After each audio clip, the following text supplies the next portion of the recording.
السلام عليكم، كيف حالك صديقي اليود؟ إن شاء الله تكون بخير. أنا أحمد من غزة. أود أن أشكرك على مساعدتك والترويج لقصتنا، وممتنون جدا لوقوفك معنا ومساعدتنا بكل الطرق والسبل. وأود أن أشكر جمهورك على لطفهم ومساعدتهم لأن أشكر كل من يحاول مساعدتنا سواء بالماديا أو معنويا. إن شاء الله يوما ما نرد هذا اللطف الجميل لكم. ومرة أخرى أود أن أشكركم من أعماق قلبي على وقوفكم معنا، وإن شاء الله نرد هذا اللطف الجميل لكم يوما ما. السلام عليكم. Okay, correct me if I'm wrong, but I think you've outgrown something. Specifically, we're going to talk a lot about parasocial relationships, but for me, I feel like I see this dynamic of things being outgrown everywhere. A lot of people are outgrowing their parasocial relationships with celebrities, with other famous people, with even small content creators online, but maybe are not realizing it. And it's really important that they do so. In fact, it's often worse than not realizing it. A lot of them are just kind of seeing it and refusing to do anything about it. Today, we're going to have a cup of tea, okay? A warm tea. And we're just going to talk. And we're just going to make a space here to address why it is that some of us are struggling to let go. Struggling to let go of the things that we know somewhere deep down in our hearts we should move past. So, here are the types of things you've outgrown and people you've outgrown. So you've outgrown celebrities and or content creators of different types, artists, sports or teams or athletes, even communities, online, maybe offline. You might have outgrown friends, family. And a lot of you aren't facing that. Some of it has to do with your personal growth. Some of it has to do with the way things have changed in society and politics. And the fact that as you learn about these things, that requires you to do some unpacking about what you're attached to and what you might have to let go of. So a lot of people are saying that they hate capitalism, they hate AI, they hate the rich, they hate racism, they hate sexism. A lot of you are very, very passionate about genocide in Gaza, about atrocities in Sudan, about extraction in the Congo. And yet you're still standing people that haven't said anything about Palestine, or that are rich and don't seem to care at all about flaunting that, or that still demonstrate certain bigotries that they should really know better than, etc., etc., etc. Other times, it's just plain a matter of discernment. Some people's content or their interactions are just immature and you know it. But rather than distance yourself from that, you kind of double down or you kind of refuse to sort of see it. And what happens is essentially it's like you're standing with one foot. Let's say you have 2 feet, one foot on one boat and another foot on another boat. And these boats have slowly been sailing apart for a while now. And it's going to get to a point where you are doing the splits, okay? You're going to do the Jean-Claude Van Damme thing, and it's not going to be good. And actually, I think I've been seeing that too. I think I've been seeing how people who are really kind of refusing to reorient these relationships or cut them off are now sort of responding to their feelings in more and more disorganized and like bizarre ways. This is where we see the psychosis that people sometimes talk about. You know, I don't know if that's the right word, but sometimes the spiritual psychoses or AI psychoses, or just like really unhealthy mind states that some people seem to be descending into. A lot of it has to do with the fact that they're trying to hold on to things that are too disparate. They have too much cognitive dissonance and they refuse to address it. Yeah, I'm hypermobile too, so I'm just kind of like, well, maybe you could. So in order to really illustrate what I mean by moving on, I think I should start by talking about my own example. Okay, we're going to get vulnerable. And hopefully this doesn't become its own discourse cycle. I'm not interested in the discourse on this. But some of you may know that a few years ago, I had spent a couple of years very engaged in the fandom for the Korean group BTS, both as somebody covering it online and as a fan. with time, my interest in global politics and history, psychoanalysis, colonialism, blah, blah, blah, right? And my sort of position about the world we live in became important to me to the point where I felt there was a need to reorient my relationship with that fandom. Not because I wanted to condemn anybody in it, not because I thought I was better than anybody, and not because I had suddenly decided to dislike or hate BTS. As a matter of fact, moving on does not mean starting to hate. And I think sometimes it's very telling when somebody goes from, oh, I love this thing, to, in their attempts to move on, saying, I hate this thing now. This thing is trash now. There's a reason we associate that with kind of childish behavior. It's because it's not truly changing your relationship with something in any way other than shifting the intensity in a negative direction and kind of pronouncing that to the world.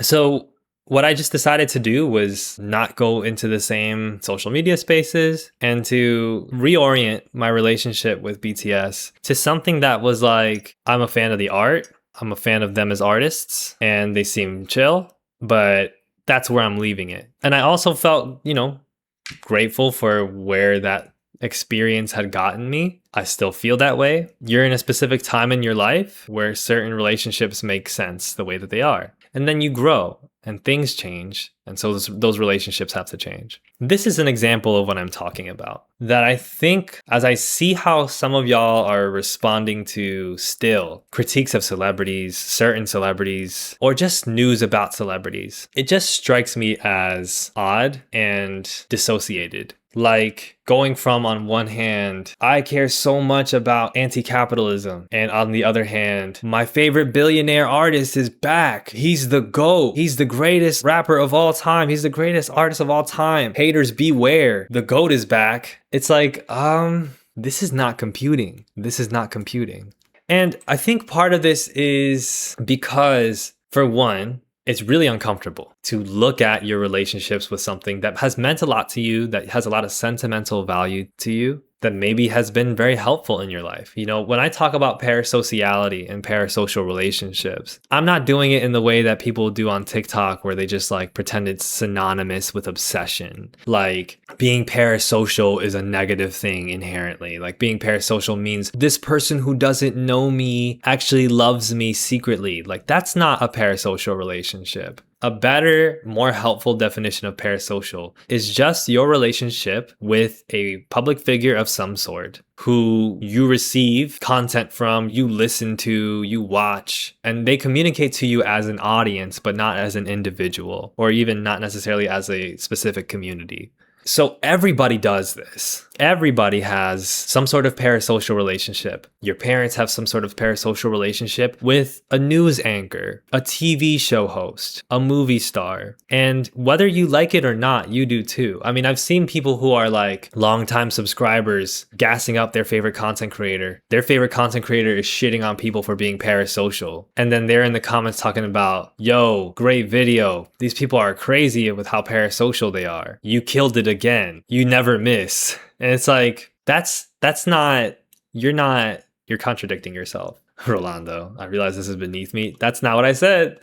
And so a parasocial relationship, like Dalen says in the chat, it does go both ways. Because even though, for instance, a YouTuber you really like doesn't know you personally, they should still have an obligation to talk to their audience like humans, to be respectful of their audience, right? To be mindful of how they might be influencing or insulting or empowering their audience. That's something we all recognize as important. That's why we say, you have a platform, use it. That's why we say your audience is human. The content creators are human. We say this why? Because we have parasocial relationships. So my side tangent about that is essentially, if you don't see parasociality this way and instead construe a parasocial relationship as necessarily negative, oh, this is parasocial, meaning it's bad because it means you think this person cares about you as a person, right? This kind of very limited and very kind of pessimistic, silly notion of parasociality, what it does above everything else is it makes you blind to your own parasocial relationships. If you're not willing to accept that this is a thing and accept the definition of something that helps you study it and interrogate it,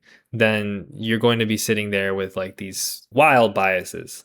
I don't think that that's paranormal, Garth, and I don't think it's wrong either. It's actually, something that people do.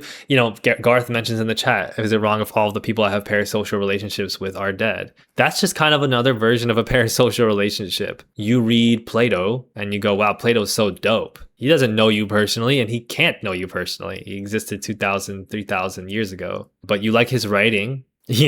And also, there is no way to completely separate the art from the artist. As much as we try to, some of us, and we want to echo that, your thoughts about what the artist meant or what the artist achieved with the art, that factors into how you like the art, like 99% of the time. So that necessarily means you're thinking about what the artist's intent was, meaning you're thinking about the artist and not just the art, right? Everything's a dialectical relationship. Speak for yourself. Me and Plato are tight. I got you. Everybody except AASSKK3TK in the chat. Another thing people do is they have this idea, and this is something in Western society or all society maybe right now, that's just common, that's vaunted. We do this thing where we think staying in one place is a virtue, especially in relationships. And I don't know who needs to hear this, but a long marriage is not necessarily a successful one, and a short marriage, whatever you construe that to be, is not necessarily an unsuccessful one. People will be like, oh, I was married for 5 years and then it fell apart. It was like my marriage failed. Maybe you had something good and necessary for 5 years or something short of that. And then when it was no longer benefiting the two people, they ended the marriage. In the same way, I see a lot of people who are extra defensive of celebrities and still are also occupying spaces that are trying to be critical of society, like Zendaya. We'll go with Zendaya now. I don't know if y'all saw, but Zendaya has been the subject of some controversy. There was 2 small controversies related to her and her red carpet appearances for this new movie, The Odyssey. The first is that La Roche, famed for being her stylist and a famed stylist in his own right, was talking about how he sent a dress to her in a private jet because it was so important she received it in this event at a specific time. And the vast majority of people were like, that's corny. Don't do that. You're destroying the environment. This is another example of wealthy people and their excess destroying the planet. And then there was a separate controversy about a pair of earrings that she wore, which are apparently from some sort of collection from a British collector who, let's just say it's shady in terms of the origins of the pieces of the collection, which are supposed to be based on ancient artifacts. But the origins, the sourcing of how this collector received these ancient artifacts and where they're from is shady. I saw discourse about this. Think Peace Tribe, friend of the channel, did a really good response to some archaeologists who were gassing up Zendaya for wearing these earrings. How cool is it? I actually think this is a great way we can showcase art, right? White people will try to academically gaslight you into asking the wrong questions because their colonial frameworks force the wrong questions to be asked. Those earrings were stolen from a grave in Iran.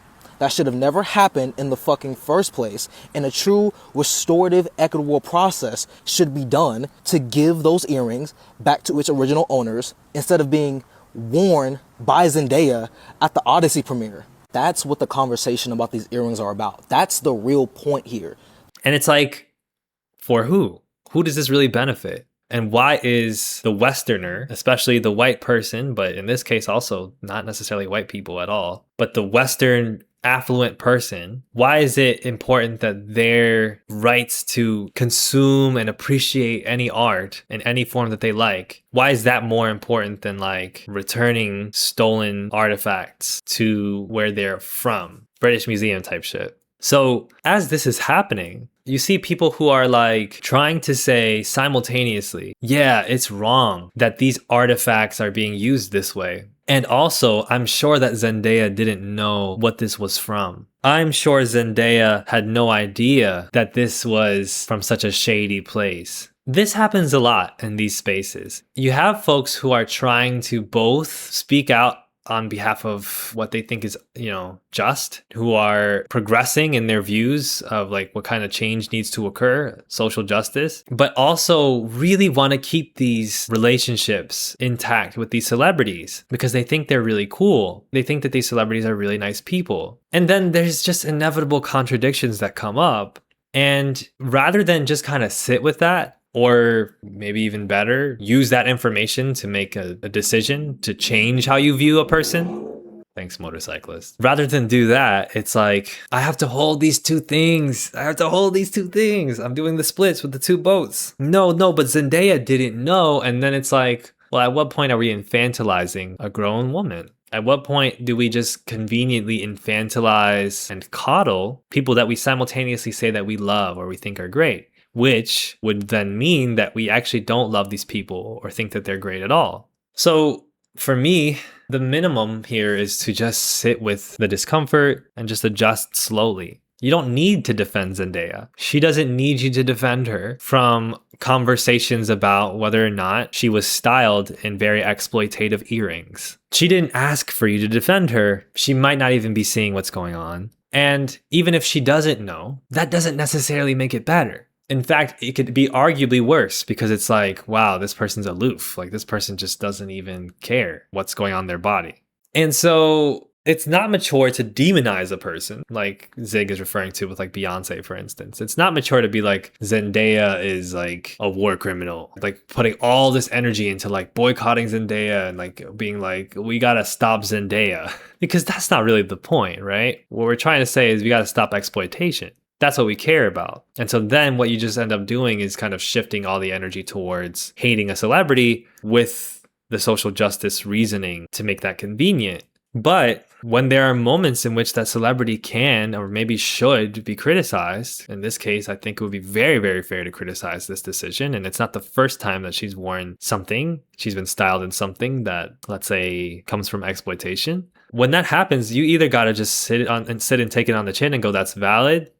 Or you gotta like interrogate what it is you really care about. And for a lot of you, I think you've moved into the direction where you know deep down that you agree, but it feels bad. And it could risk some social ostracization. Like people might get at you on the internet because you're not as big of a Zendaya fan as they are. But what is that really worth to you? If you truly value a conversation about decolonizing, then being called, a hater on the internet is not the worst thing. So parasocial relationships are ultimately types of relationships. They can be healthy or unhealthy. And in order for a relationship to be healthy, even a long-standing relationship, it requires a lot of adjustment. A lot of like, let me actually change this relationship a little bit, switch it up a little bit. Even with like your best friend in the world, right? Your relationship today is not the same as it was when you first met. It's not the same as it was in your heyday, so to speak. And there's necessary amounts of growing apart and coming together. A similar thing has to happen with people that you don't know, with parasocial relationships, artists that you like. What I want to do then is talk about some outlines of how this happens and what to do about it with some standpoint from my own experience. This is stuff that can be applied to a parasocial relationship just as well as it could be applied to a family member, a friend, etc. Barb in 2026. That's funny as fuck.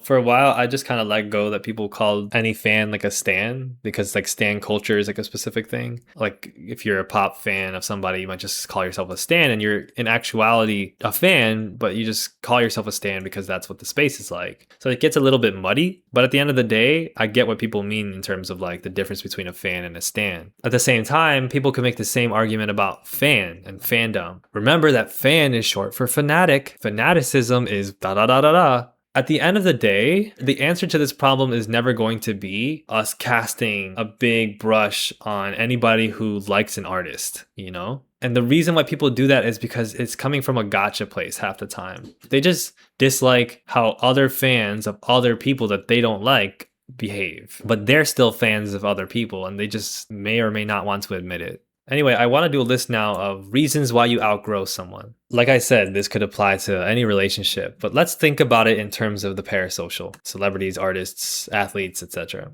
The first reason I had written down, their values were great a while ago, but they haven't grown with your values. Their values were great a while ago, some time ago, But since then, their values have stayed stagnant or regressed while yours have grown. For instance, some people were woke in 2019, okay? Some people were like representing something really like palpably progressive in the culture 10 years ago. Maybe it's Rebecca Sugar for those of you who like cartoons, who like Adventure Time and Steven Universe or know about them. Or maybe it's somebody like Beyonce. Maybe it's even somebody like LeBron James and the shut up and dribble discourse from a long time ago. These are folks who at the time, years ago, it was like, okay, because I'm progressive in my social views and because I'm at this stage with my social views, I really like this artist. I really like this athlete. I really like this celebrity and what he's got to say, what he's got to do, right?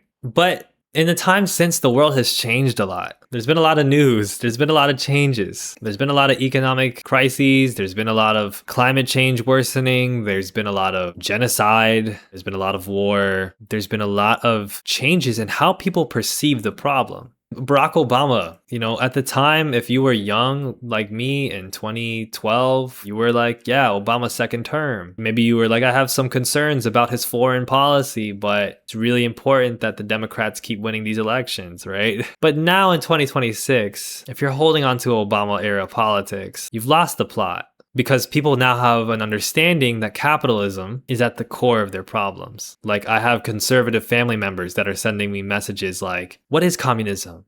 Like, sending me videos of like Pepe Mujica, the old president of Uruguay, talking about what communism really is, Being like, this is interesting, That's how much things have changed. And yet, these public figures basically have the same stances. We need diversity, equity, inclusion in the workplace. We need to slightly expand the healthcare system in the United States. We should end the war in Iraq. War is bad. I want peace. And it's like, you're still looking at them as if they share your values. You're still defending them the same way. You're still calling them your GOAT. You're still calling them your role model. But they're not showing you that they actually have changed and grown in their views over time the way that you have. Like I said, it's a lot of people that are reposting and making content about Palestine, about genocide, about fundraising for victims in Gaza. And at the same time, they're defending celebrities in Instagram comment sections that have either said nothing about Palestine, or that have said Zionist things, or that have outright just kind of been like very milquetoast, very I want peace about it, and not stood with victims. And maybe this is something you wouldn't have seen or understood yet in 2016. Maybe because of where you were in life, because of where the news cycle was, where society was. But shit has to change.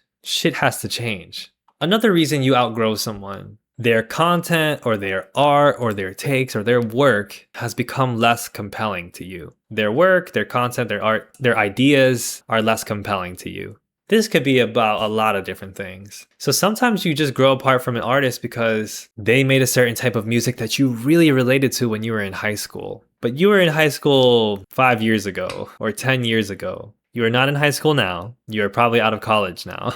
And yet their art is still basically relatable to that person who's in high school. Would have gone hard in 2021, 2016. What do you do with that? Well, it's clear that there's a need to move on. It's really, really healthy and important to recognize when something's not for you anymore. And sometimes that also includes a critique of like, hey, this person should have grown and they didn't. But sometimes maybe the person is making a conscious decision to still make this type of content. And maybe you don't have a reason to believe that their values are bad, but it's just not for you anymore. It's just not for you anymore. Sorry to hear that, Nicholas. Yeah, so a lot of this, as Del Soli says in the chat, can be applied to left-wing content creators. So it's funny it took this long for me to mention this, but it's possible that your person is me, right? It's possible that the person you've outgrown is me or somebody else in this space. It could be a ContraPoints, it could be an FD signifier, it could be a Think Piece tribe, it could be an Elliot Sang, it could be a group of people. So recently there was a discourse about a voice memo on TikTok, and I'm not going to get in depth about it because really we're going to talk more about this next week when we get into a conversation about culture. So stay tuned for that. But there were a bunch of leftist content creators who I usually like their takes, who have like a small but respectable, sizable audience that had a very strange reaction to this voice memo thing of like, let's just say they took a stance on it that I found bizarre. And I wasn't the only one who felt that way. I saw other, small like TikTokers who just kind of post for fun, who just kind of are on, who were like, I don't know. Suddenly, I see everybody differently now. I'm looking at these content creators and it's like, maybe I felt like something was a little bit off, but I liked them and I liked a lot of what they had to say. And I looked up to them in a way, right? I looked to them for knowledge. And now I'm like, oh, I don't like you. I don't like you. I don't relate. Or I just think I now see the full spectrum of who you are. And even though some of that intersects with what I like and what I agree with, it means I don't really like you all that much. So Del Soli has been saying that, yeah, I'm really glad that somebody in the chat has been feeling this. I'm really glad that somebody else has been feeling this thing of like, man, online left content creators, I'm just not vibing with.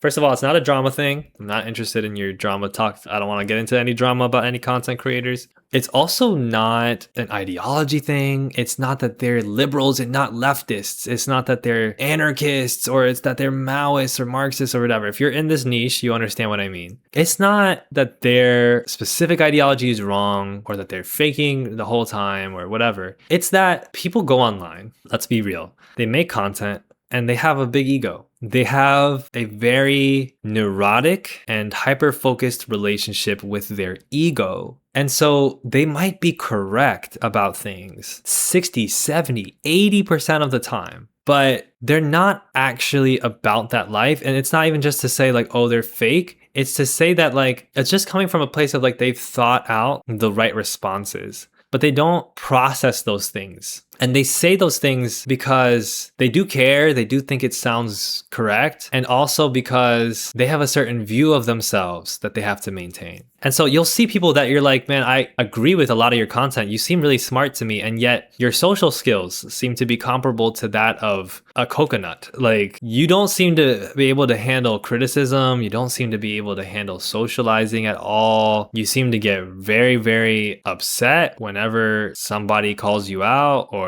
whenever something is a little bit off. You seem to be, this one, let me know if you guys feel this one, right? It's a lot of people that seem to be trying to be very hot, like we all try to look as good as we can look or present ourselves the way we want to present ourselves. But like, there seems to be like a thirst trappy nature to the content. So it's like, I'm smart and I'm hot, or there seems to be like a desire to not only say things that they think or that they believe to be true or express ideas that they think are interesting. There's a desire to be the correct person, to be the good person, and to project that image and to protect that image. We are very close to the sun.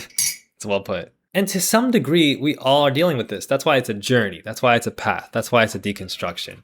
But I feel like I'm noticing some people are doing this. And like, this goes to my third reason why you outgrow someone. You can do thirst traps to help push a community garden. That sounds cool. Like if you have a project that you're trying to like funnel funds to or that you're trying to uplift, that's one thing. Just doing it because it's like my brand or because you're trying to project an image of yourself, it's subtle, but you can kind of tell the difference.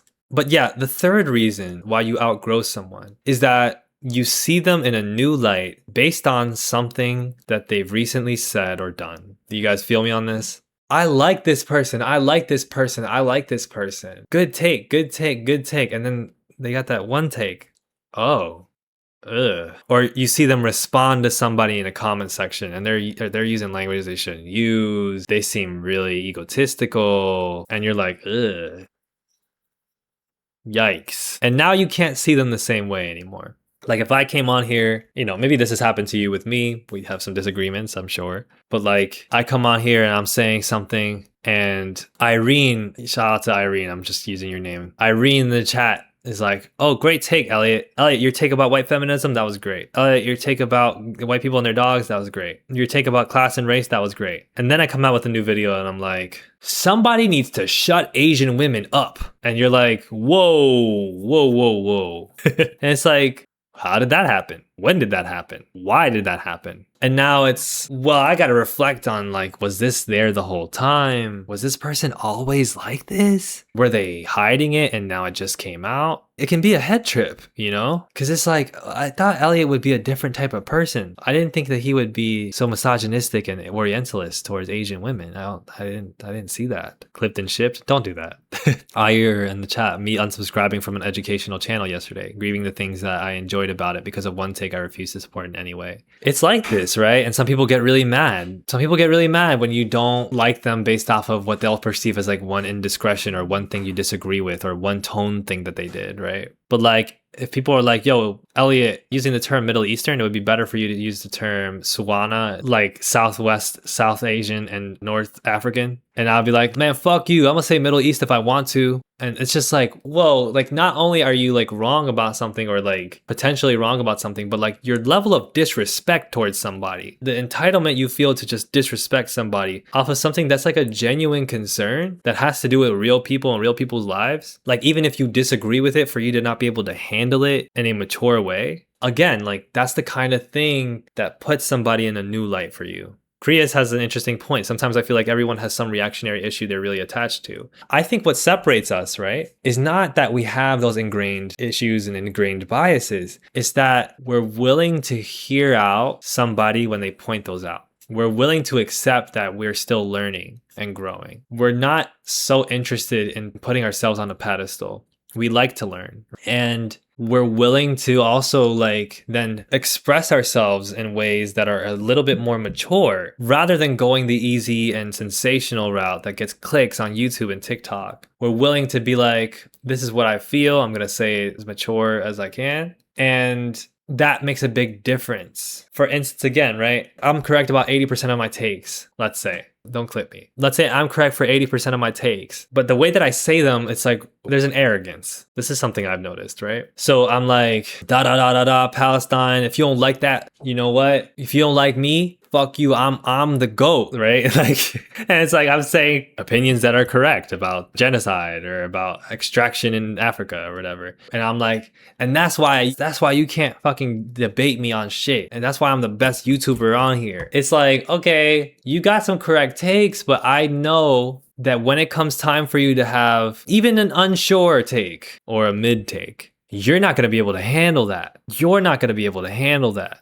I see this a lot where it's like certain content creators are like, they like to say things, for instance, like, you see, I'm never wrong. I'm never wrong. I told you. I tried to tell you guys, you didn't listen. Or they like to say things like, I wish people would just listen to me. We all get there a little bit, but you see people who just hammer home like how much they believe themselves to be correct all the time and are very willing to disrespect people. Hey, no content creator names in the chat.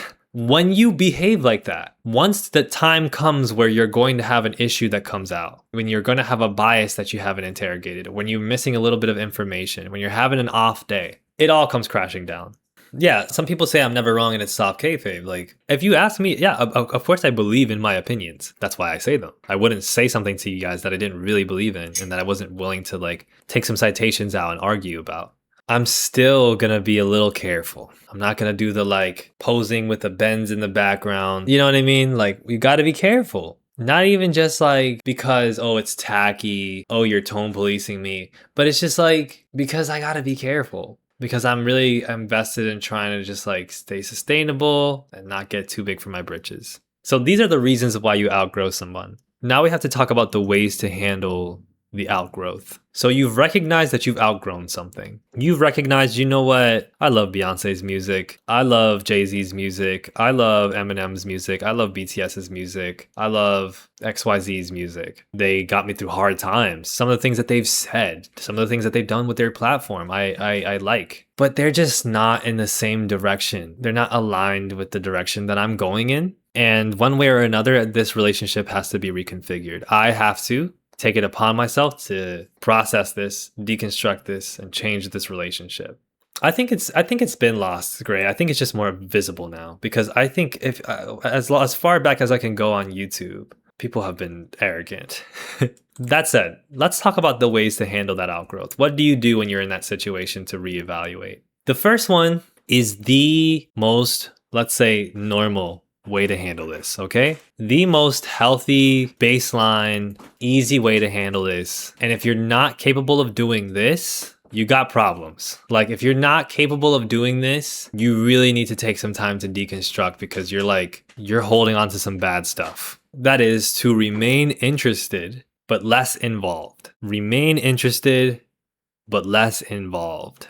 Some of you can't even do this, but it's like pretty standard social behavior, pretty standard human behavior about relationships that change. That's a really good point, Virtual Tabs. I want to get to that later. Somebody remind me. I have loved some Jay-Z music. I recognize that he is one of the most skilled and impactful artists of the past 30 years. He has classic albums. There's lyrics of his that I love quoting off the top of my head, that I love stimming, like all of that. I'm not out here like, the GOAT, Jay-Z's back. I'm not out here like arguing with people online. See what you get for talking about Jay-Z. I'm not out here banging on the door, let me in, while he's performing at Yankee Stadium. I'm not doing this, okay? If it's true that you really care about ending capitalism, if it's true that you really care about ending exploitation, if it's really true that you, at the very least, really just want to change this system, change politics, change the economy to get into a better direction where the rich are not so dominant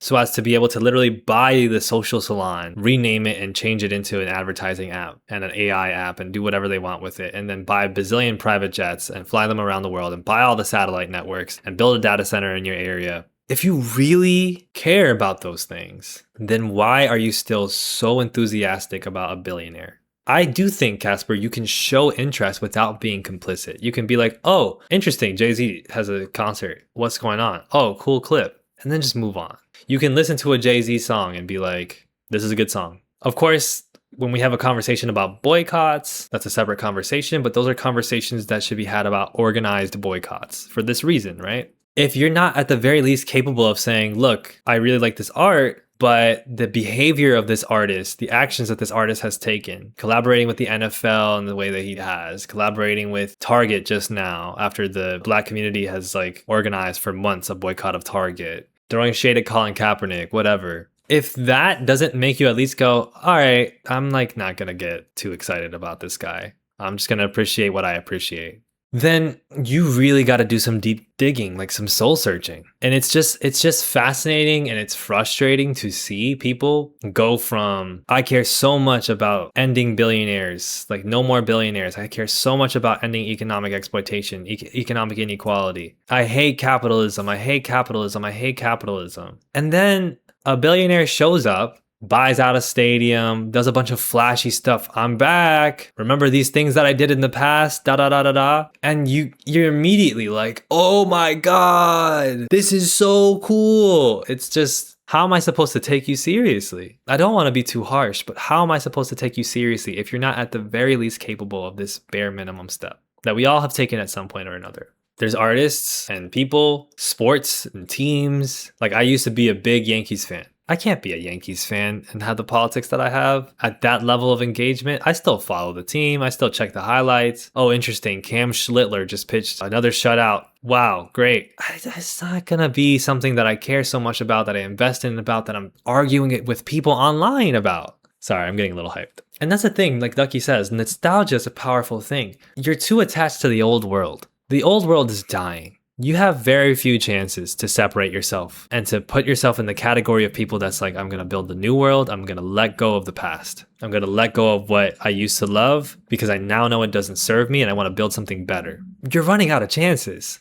And again, this craving for nostalgia, this attachment to the thing that was great for you in 2012, to the thing that you had a great time about in 2017, to the point where you can't even release the most aggressive impulses to praise and protect this public figure. It shows that you're going to be stuck in a karmic prison, an intellectual prison, where you're not going to be able to grow along where you need to grow. You're going to flop on your points of view. You're going to flop on your values. And that's going to lead to you losing friends, losing opportunities. And as the world changes more and more in this new direction, all of a sudden you will find yourself on the outskirts. You will find yourself locked out. Sheed Heavenly. As much as I love the Knowles Carter family art, I had to come to terms with how much I invest my time into these rich people. Most they get from me is an Instagram follow and a few streams nowadays. Right. Like, here, have $1 in streams, you know? This kind of thing. And being the woke friend, right? I've seen this psyop, it never ends. It keeps getting revived every few months or so, where people on social media all of a sudden start posting about how annoying woke people are. It's like people keep looking for that moment to be like that one woke friend that kind of kills the vibe all the time. Am I right? And then it's, yeah, I mean, Kamala Harris really should have won. And these people are so stupid. They should have voted for Kamala. And all of a sudden you're back in 2012. You're back in 2012. You're like, actually, capitalism is good. Like you're on a path. You know, Nelly, my executive producer, has put it in a really succinct way where you have to keep swimming against the stream. If you stay still, you will go backwards. It's not enough to stay in the right place. There is no one stagnant right place. The only thing you can do to be quote unquote a good person is to constantly swim against that current, constantly swim against that stream, constantly work on that. And as soon as you release, which sometimes it's exhausting, sometimes you need a breather, but accept that you need a breather, recognize that, give yourself that, and remind yourself this isn't going to last. I'm going to go back. I'm going to get right back on it. I bring up the woke thing, right? And Trill talks about it in the chat. I feel socially obligated to say not to be the woker so much now. It's like, again, like they don't want to let go. So any given opportunity, right? Let's say we all have recognized, okay, we need to build a house in 3 months or else we're going to die because we're not going to have a place to live. So everybody's got to buckle up and start building this house. At any given moment, people will be like, man, this is bullshit. I'm not going to build this house. Yo, this guy is always drilling to us that we got to build this house. You know, like they're going to like find ways in their head to be like, let me depart. Let me get off the thing. Even if it means their survival. People don't feel enough fear. And so they just think, oh, well, it's going to be okay. Like, oh, actually, it's going to be okay if we just go back. They still think that. They don't realize how dire the circumstances are. Another example, AI, right?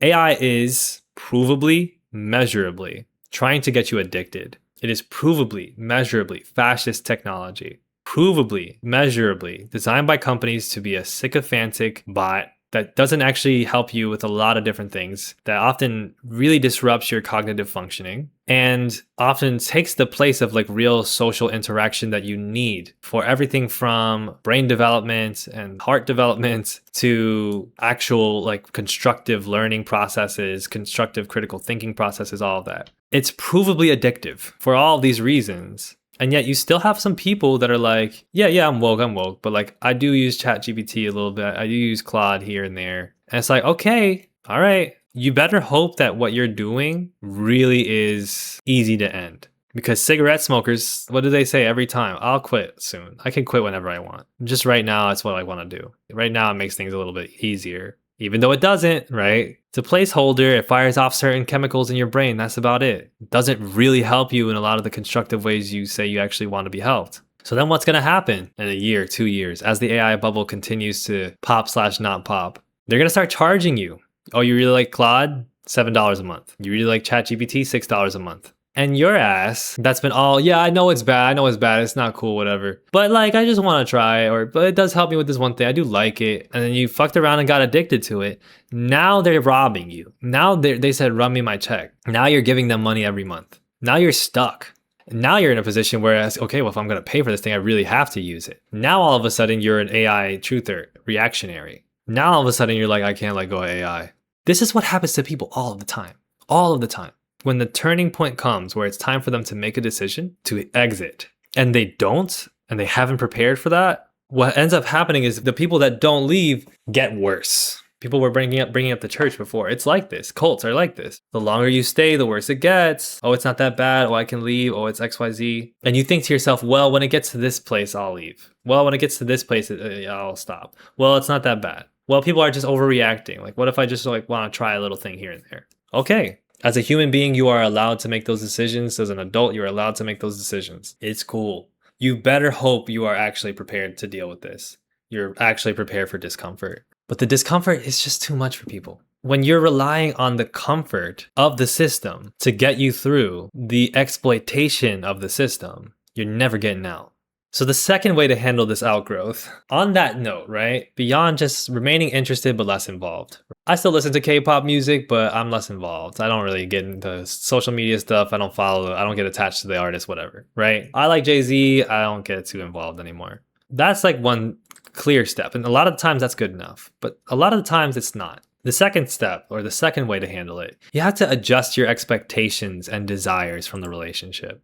This goes hand in hand with step one. Adjust your expectations and desires. I used to look at this artist, Kendrick Lamar. I used to look at this artist, Eminem, as somebody who would be doing biting social commentary, somebody who was a great talented artist who would say what's real in the world. Now that he's been basically silent about everything for XYZ amount of time, and that even the stuff that he used to do kind of doesn't strike me as that important anymore, like it doesn't move me like it used to. I still like his art, but I'm changing what I desire and expect. I no longer expect Zendaya to be sharp on Palestine. I no longer expect Kendrick Lamar to be an anti-establishment voice. Maybe I was right to expect that before, maybe I wasn't. Maybe they've changed, maybe I've changed. I now just want you to meet this little category, and if you do that, I'll think that that's cool. And again, I'm not that invested. Just do that little thing you do with the music, or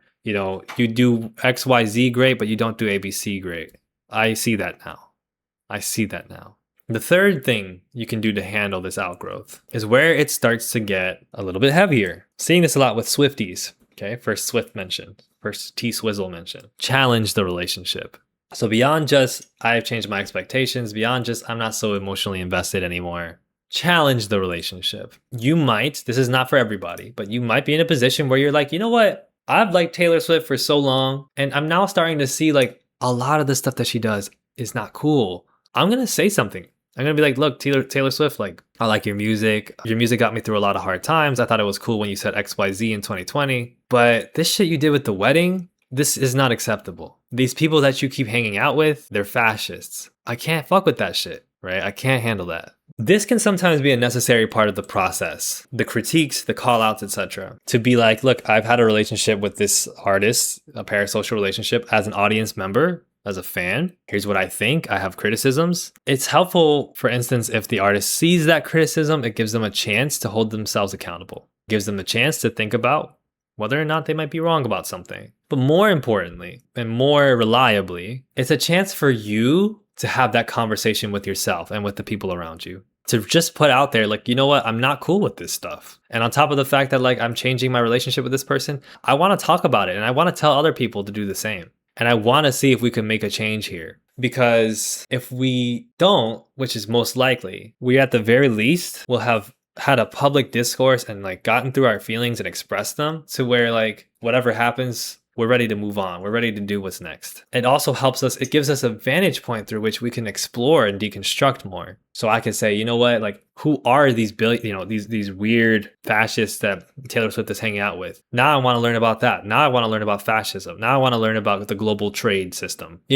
Gives me an opportunity through this passion, through this, cognitive dissonance I'm working through, to explore more things that I don't understand, to get stronger in my convictions.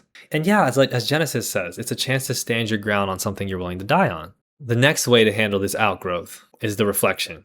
It goes hand in hand with this. What was the relationship built on? Was it as healthy as you would like to believe? You have a friend from college. You guys have been friends for a while. Your favorite thing to do together? You go out and drink. Every night you go out, and not every single night, but like, on the weekend, a couple times a month, you go out, talk about life. Oh, who's that girl you're dating? Oh, you guys broke up, whatever. Don't worry about it. Like, you're cool. Like, yo, there's a cool girl over there. She's looking at you. Oh, like we love to party together. We love to go to the queer scene and the queer rave scene, and we love to party. And like, sometimes we hook up with people and like we tell our stories the next day, and like we listen to a lot of the same artists. It's so much fun. We've had even some emotional moments together, like I was there for them when they lost their pet, and they were there for me when I was being bullied by somebody, and they kind of stood up for me a little bit. Okay, makes sense that you would be so close. But over time in a relationship, sometimes you can see the cracks forming. Well, you weren't there for me when I was assaulted. You weren't there for me when I was depressed. You kind of keep focusing on doing the same things over and over again. You haven't grown. You haven't grown since 6 years ago. I love to go party and listen to Kalela too, but like I don't party as much anymore. It's not that relatable to me. not only have I changed, but also when I look back, was our relationship that healthy? Or were there times in which my desire to have fun with the person and to feel accepted in a certain place, by a certain milieu, by a certain type of person, to live a certain life, to see myself a certain way, were those things overriding my health? Were those things overriding my common sense to where I couldn't see that there were some negative things about this relationship that needed to be addressed? Whew. Heavy.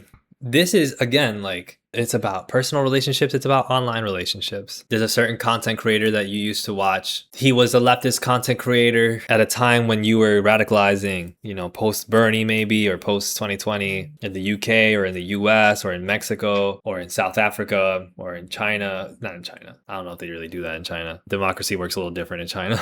But wherever you are in the world, you were watching this content creator and they through them, you got more into learning about war. You got more into learning about the military industrial complex. You got more into learning about the economy and socialism in a different way. And you've been following them for years. But then lately you've seen that they've missed on some takes, not really resonating with so much of the energy in the chat when they stream or in the comment sections when they post, when they upload. And as you're starting to see some problems that you have with them now, you're like, okay, I've grown. Maybe they've changed a little bit. Maybe they've gotten a little bit worse because they're burned out. They've been doing it for too long, or they've gotten a lot of clout. They've gotten a little bit arrogant or whatever. And then you kind of start thinking about what your relationship has been with that content creator over time. And you're like, they did teach me a lot. They did help me learn a lot. They did help me radicalize a lot. But they also taught me some negative things. Maybe he's a male content creator who, sometimes gets misogynistic about women, that it's okay to dislike, that it's okay to criticize. Or it's just a woman content creator who's like very girl bossy and will ultimately protect war criminals, even if they are war criminals, just because they're girl boss women or something.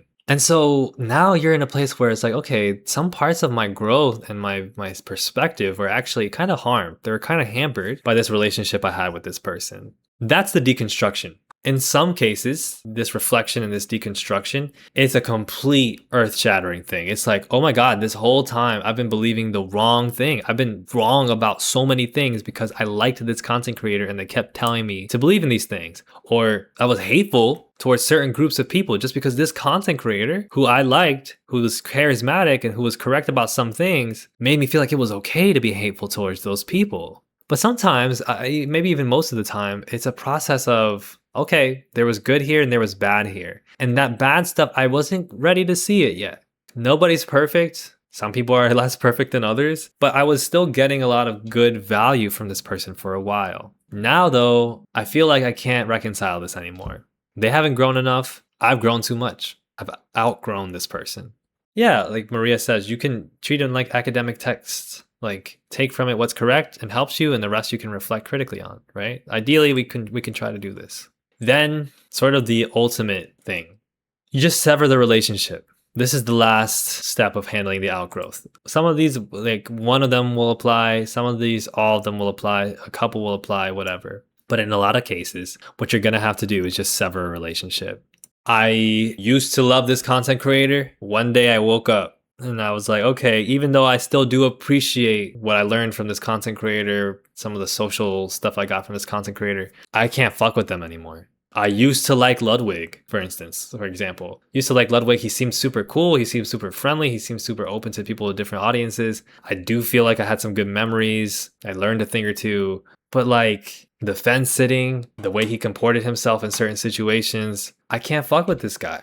It's not even a matter of, I like him, but I just won't get too involved. It's like, I'm out. I'm just cutting it off. That's it. Again, I will not say that this is every case, not at all, of what needs to happen. But what I will say is that more often than not, it should happen. Not necessarily even more often than not, just more often than you would like. Like, you can see these steps as like a step ladder, where it's like, if you want to remain interested but less involved, then you should push yourself a little bit and actually just focus on also adjusting your expectations and desires from that relationship. If you want to adjust your expectations and desires from the relationship, you should push yourself a little bit and challenge that relationship, critique this thing, express your issues. If you want to critique this person, to call them out, you should probably push yourself and reflect a little bit and say, I'm calling out Taylor Swift, but like, what was this really about? Why did I love Taylor Swift so much for so long? Was it really suddenly like we just grew or we grew apart? Or was some of this toxic? If your desire is to reflect like that,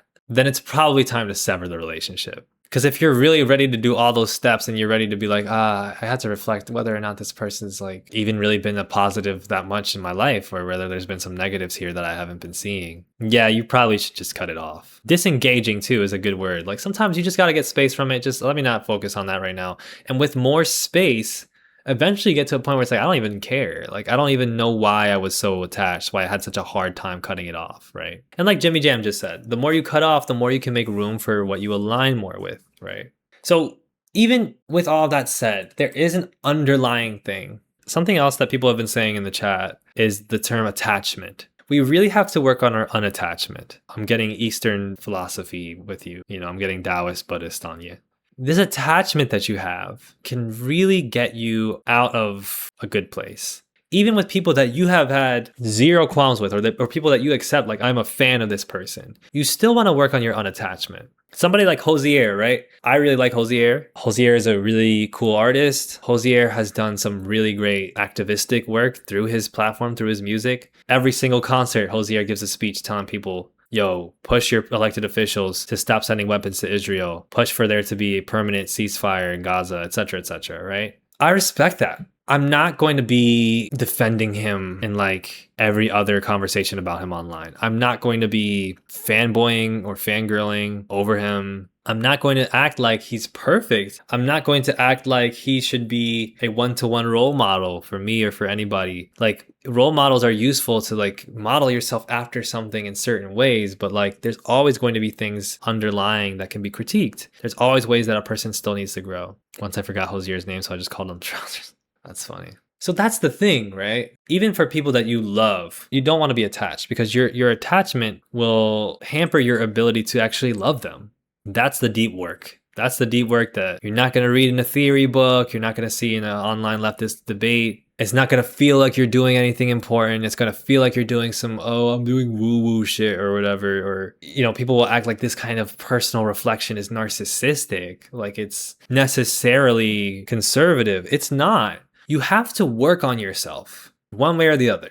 Having all the good takes doesn't mean anything. You could have the correct take about absolutely everything. But if you're functionally not reflecting on yourself personally at all, not doing the kinds of physical work with your body to like process emotions so that whenever you get angry, it doesn't derail your day. Whenever you get angry, you don't start falling back into bad habits. You don't start acting like a conservative bigot as soon as you get too angry. Like doing that kind of somatic work, doing that kind of self-reflective work. Nobody's going to sit here on a leftist space where we're supposed to be talking about history and tell you need to do it. But I'm here to tell you need to do it.